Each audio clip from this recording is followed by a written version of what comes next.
ओम शांति। आज बाप दादा के 12 मार्च 2021 के ईश्वरीय महावाक्य हैं। मीठे बच्चे, संग दोष से बचकर पढ़ाई पर पूरा ध्यान दो तो कोई भी तूफान आ नहीं सकते। बाकी माया को दोषी मत बनाओ। प्रश्न, कौन सी एक बात सदा ध्यान पर रखो तो बेड़ा पार हो जाएगा? उत्तर, बाबा आपका जो हुक्म, ऐसे सदा बाप के हुक्म पर चलते रहो तो तुम्हारा बेड़ा पार हो जाएगा। हुक्म पर चलने वाले माया के वार से बच जाते हैं। बुद्धि का ताला खुल जाता है। अपार खुशी रहती है। कोई भी उल्टा कर्म नहीं होता है। गीत तुम्हें पाके हमने।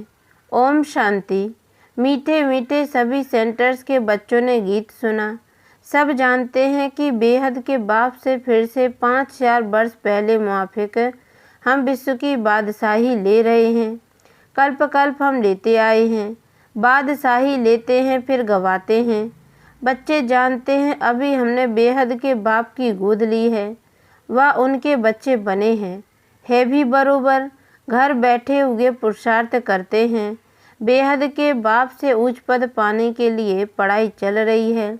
तुम जानते हो ज्ञान सागर पतित पावन सर्व का सदगति दाता शिव बाबा ही हमारा बाप भी है, टीचर भी है और सतगुरु भी है। उनसे हम वर्षा लेते हैं तो उसमें कितना पुरुषार्थ करना चाहिए ऊंच पद पाने लिए।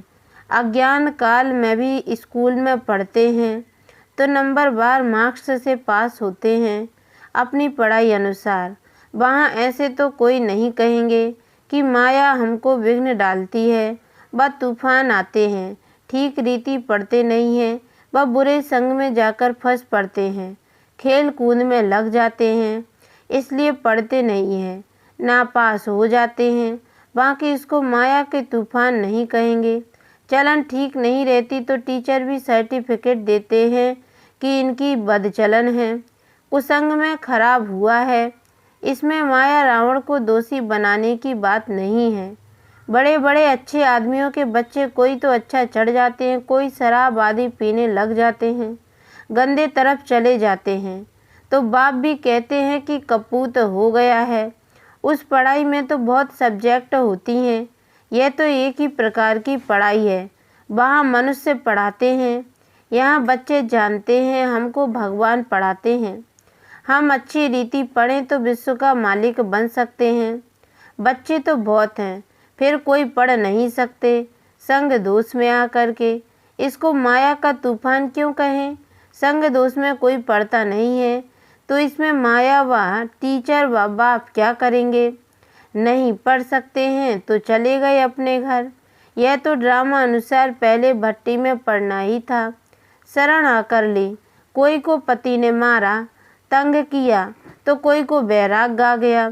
घर में चल नहीं सकी फिर कोई यहाँ आकर भी चली गई। नहीं पढ़ सकी तो जाकर नौकरी आदि में लगी व शादी की। यह तो एक बहाना है। माया के तूफान से पढ़ नहीं सकते। यह नहीं समझते कि संग दोष के कारण यह हाल हुआ और हमारे में बेकार जबरदस्त है। यह क्यों कहते हो कि माया का तूफान लगा तब गिर पड़े? यह तो अपने ऊपर मदार है। बाप टीचर सतगुरु की जो शिक्षा मिलती है उस पर चलना चाहिए। नहीं चलते हैं तो कोई खराब संग है, वह काम का नशा व देह अभिमान का नशा है। सब सेंटर्स वाले जानते हैं कि हम बेहद के बाप से विश्व की बादशाही लेने के लिए पढ़ रहे हैं। निश्चय नहीं है तो बैठे ही क्यों हैं? और भी बहुत आश्रम है परंतु वहाँ तो कुछ प्राप्ति नहीं, एम ऑब्जेक्ट नहीं है। वह सब छोटे छोटे मठ पंथ टाल टालियाँ हैं। झाड़ को वृद्धि को पाना ही है। यहाँ तो यह सारा कनेक्शन है। मीठे देवी झाड़ का जो होगा वह निकल आएगा। सबसे मीठे कौन होंगे? जो सतयुग के महाराजा महारानी बनते हैं। अभी तुम समझते हो जो पहले नंबर में आते हैं उन्होंने जरूर अच्छी रीति पढ़ाई पढ़ी होगी, वही सूरवंशी घराने में गए। ऐसे भी हैं ग्रस्त व्यवहार में रहते अर्पण में जीवन है, बहुत सर्विस कर रहे हैं। फर्क है ना। भले यहाँ भी रहते हैं परंतु पढ़ा नहीं सकते तो और सर्विस में लग जाते हैं। पिछाड़ी में थोड़ा राजाई पद पा लेंगे। देखा जाता है बाहर गृहस्थ व्यवहार में रहने वाले बहुत तीखे हो जाते हैं और पढ़ने और पढ़ाने में सभी तो गृहस्थी नहीं है। कन्या व कुमार को गृहस्थी नहीं कहेंगे और जो वानप्रस्थी हैं वह 60 वर्ष के बाद है फिर सब कुछ बच्चों को दे खुद कोई साधु आदि के संग में जाकर रहते हैं। आजकल तो तमो प्रधान है तो मरने तक भी धंधे आदि को छोड़ते नहीं हैं। आगे 60 वर्ष में वानप्रस्थ अवस्था में चले जाते थे, बनारस में जाकर रहते थे। यह तो बच्चों ने समझा है वापस कोई जा ना सके, सदगति को पा नहीं सकते। बाप ही मुक्ति जीवन मुक्ति दाता है, वह भी सब जीवन मुक्ति को नहीं पाते, कोई तो मुक्ति में चले जाते। अब आदि सनातन देवी देवता धर्म की स्थापना हो रही है, फिर जो जितना पुरुषार्थ करे उनमें भी कुमारियों को अच्छा चांस है। पारलौकिक बाप की बारिश बन जाती हैं। यहाँ तो सब बच्चे बाप से वर्षा लेने के हकदार हैं, वहाँ तो बच्चियों को वर्षा नहीं मिलता। बच्चों को लालच रहती है। भले ऐसे भी है जो समझते हैं कि ये भी वर्षा मिलेगा वो भी लेवे, उनको क्यों छोड़ें, दोनों तरफ पढ़ते हैं। ऐसे किस्म किस्म के हैं। अब यह तो समझते हैं अच्छा जो पढ़ते हैं वह ऊंच पद पा लेते हैं, प्रजा में बहुत साहूकार बन जाते हैं। यहाँ रहने वालों को अंदर ही रहना पड़ता है, दास दासियाँ बन जाते हैं। फिर त्रेता के अंत में 3 4 5 जन्म करके राजाई पद मिलेगा। उनसे तो वह साहूकार अच्छे हैं जो सतयुग से लेकर उन्हों की साहूकारी कायम रहती है। गृहस्थ व्यवहार में रहते साहूकारी पद क्यों नहीं लेना चाहिए। कोशिश करते हैं हम राजाई पद पाएं, परंतु अगर खिसक पड़ते हैं तो प्रजा में अच्छा पद पाने का पुरुषार्थ करना चाहिए। वह भी तो ऊंच पद हुआ ना। यहाँ रहने वालों से बाहर रहने वाले बहुत ऊंचा पद पा सकते हैं। सारा मदार पुरुषार्थ पर है, पुरुषार्थ कभी छिप नहीं सकता। प्रजा में जो बड़े से बड़ा साहूकार बनेगा वह भी छिपा नहीं रहेगा। ऐसे नहीं कि बाहर वालों को कोई कम पद मिलता है। पिछाड़ी में राजाई पद पाना अच्छा व प्रजा में शुरू से लेकर ऊंच पद पाना अच्छा। गृहस्थ व्यवहार में रहने वालों को इतने माया के तूफान नहीं आते हैं। यहाँ वालों को तूफान बहुत आते हैं। हिम्मत करते हैं हम शिव बाबा की शरण में बैठे हैं, परंतु संग दोष में पड़ते नहीं हैं। पिछाड़ी में सब मालूम पड़ जाता है। साक्षात्कार होगा, कौन क्या पद पाएंगे। नंबर बार पढ़ते हैं ना, कोई तो सेंटर्स को आप ही चलाते हैं।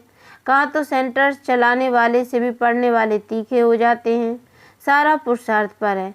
ऐसे नहीं कि माया के तूफान आते हैं, नहीं, अपनी चलन ठीक नहीं है, श्रीमत पर नहीं चलते हैं। लौकिक में भी ऐसा होता है। टीचर व माँ बाप की मत पर नहीं चलते। तुम तो ऐसे बाप के बच्चे बने हो जिनको कोई बाप ही नहीं। वहाँ तो बाहर में बहुत जाना पड़ता है। कई बच्चे संग दोष में फंस पड़ते हैं तो नापास हो जाते हैं। ऐसे क्यों कहेंगे। माया के तूफान आते हैं, ये अपनी मूर्खता है। डायरेक्शन पर नहीं चलते हैं, ऐसी चलन से नापास हो जाते हैं। बहुतों को लालच रहती है, कोई में क्रोध, कोई में चोरी की आदत है। आखिरी में मालूम तो पड़ जाता है फलाने फलाने ऐसी चलन के कारण चले गए। समझा जाता है शूद्र कुल के बन गए, उनको फिर ब्राह्मण नहीं कहेंगे। फिर जाकर शूद्र बन गए, पढ़ाई छोड़ दी, थोड़ा भी ज्ञान सुना तो प्रजा में आ जाएंगे। बड़ा झाड़ है, कहाँ कहाँ से निकल आएंगे। देवी देवता धर्म के और धर्म में कन्वर्ट हो गए होंगे और वह निकल आएंगे। बहुत आएंगे तो सब वंडर खाएंगे। और धर्म वाले भी मुक्ति का वर्षा तो ले सकते हैं ना। यहाँ कोई भी आ सकते हैं। अपने घराने में उच्च पद पाना होगा तो वह भी आकर लक्ष्य लेकर जाएंगे।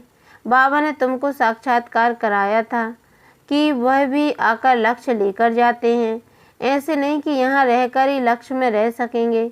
कोई भी धर्म वाला लक्ष्य ले सकता है। लक्ष्य मिलता है बाप को याद करो, शांति धाम को याद करो तो अपने धर्म में ऊंच पद पा लेंगे। उनको जीवन मुक्ति तो मिलनी नहीं है, ना वहाँ आएंगे, दिल लगेगी नहीं।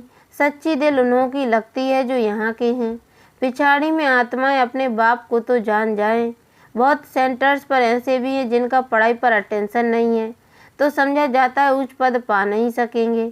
निश्चय हो तो यह नहीं कह सकते कि फुर्सत नहीं है, परंतु तकदीर में नहीं है तो कहते हैं फुर्सत नहीं है। यह काम है।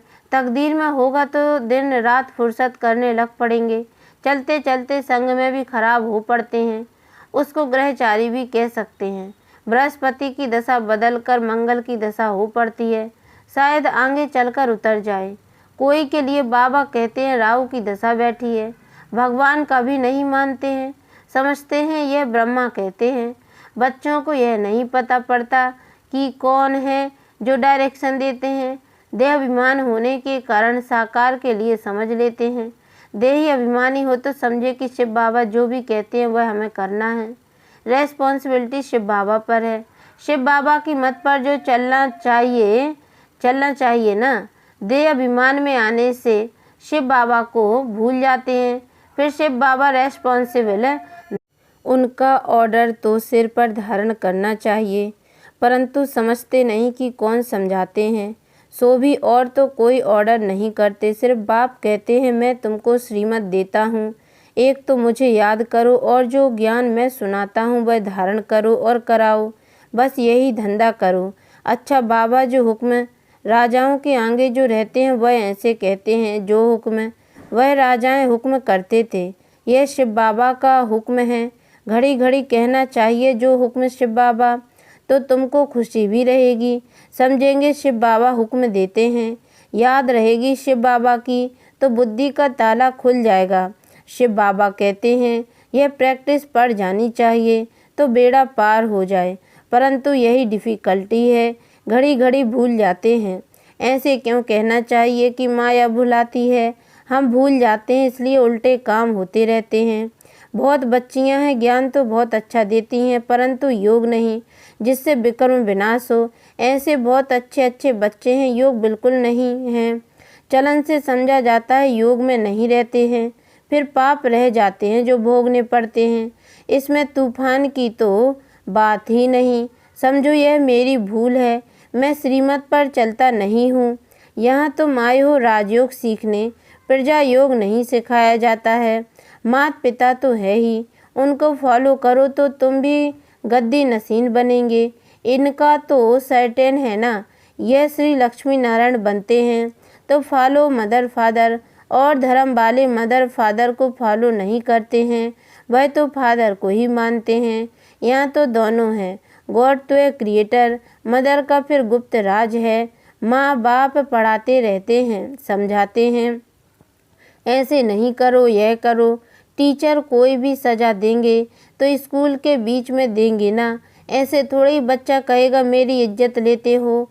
बाप 5-6 बच्चों के आगे थप्पड़ मारेगा तो ऐसे बच्चा थोड़ी ही कहेगा कि 5-6 के आगे क्यों लगाया। नहीं, यहाँ तो बच्चों को शिक्षा दी जाती है, फिर भी नहीं चलते हैं, चल सकते तो अच्छा ग्रस्त व्यवहार में रहते फिर पुरुषार्थ करो। अगर यहाँ बैठे डिससर्विस की तो जो कुछ भी थोड़ा होगा वह भी ख़त्म हो जाएगा। नहीं पढ़ना है तो छोड़ दो, बस हम चल नहीं सकते, गिलानी क्यों करनी चाहिए। ढेर बच्चे हैं, कोई पढ़ेंगे कोई छोड़ देंगे, हर एक को अपनी पढ़ाई में मस्त रहना चाहिए। बाप कहते हैं एक दो से सेवा मत लो, कोई अहंकार नहीं आना चाहिए। दूसरे से सेवा लेना यह भी देह अहंकार है। बाबा को समझाना तो पड़े ना, नहीं तो जब ट्रिब्यूनल बैठेगी तब कहेंगे हमको पता थोड़ी ही था कायदे कानून का, इसलिए बाप समझा देते हैं, फिर साक्षात्कार कराए सजा देंगे। बिगर प्रूफ सजा थोड़ी मिल सकती है। अच्छा समझाते तो बहुत है, कल्प पहले मुआफिक है, हर एक की तकदीर देखी जाती है। कई सर्विस कर अपने जीवन हीरे जैसी बनाते हैं, कई हैं जो तकदीर को लकीर लगा देते हैं। अच्छा मीठे मीठे सिक्के लदे बच्चों प्रति माता पिता बाप दादा का याद प्यार और गुड मॉर्निंग। रूहानी बाप की रूहानी बच्चों को नमस्ते, और हम रूहानी बच्चों की ओर से भी रूहानी माता पिता बाप दादा को याद प्यार और गुड मॉर्निंग बाबा नमस्ते। धारणा के लिए मुख्य सार, पहली पॉइंट है बाप टीचर सतगुरु द्वारा जो शिक्षाएं मिलती हैं उन पर चलना है। माया को दोष न देकर अपनी कमियों की जांच कर उन्हें निकालना है। दूसरी पॉइंट है अहंकार का त्याग कर अपनी पढ़ाई में मस्त रहना है, कभी दूसरों से सेवा नहीं लेनी है, संग दोष से बहुत बहुत संभाल करनी है। वरदान: निश्चय के आधार पर सदा एक रस अचल स्थिति में स्थित रहने वाले, निश्चिंत भव। निश्चय बुद्धि की निशानी है ही सदा निश्चिंत। वह किसी भी बात में डगमग नहीं हो सकते, सदा अचल रहेंगे। इसलिए कुछ भी हो सोचो नहीं, क्या क्यों में कभी नहीं जाओ। त्रिकालदर्शी बन निश्चिंत रहो, क्योंकि हर कदम में कल्याण है। जब कल्याणकारी बाप का हाथ पकड़ा है तो वह अकल्याण को भी कल्याण में बदल देगा। इसलिए सदा निश्चिंत रहो। स्लोगन: जो सदा स्नेही है वह हर कार्य में स्वतः सहयोगी बनते हैं। ओम शांति।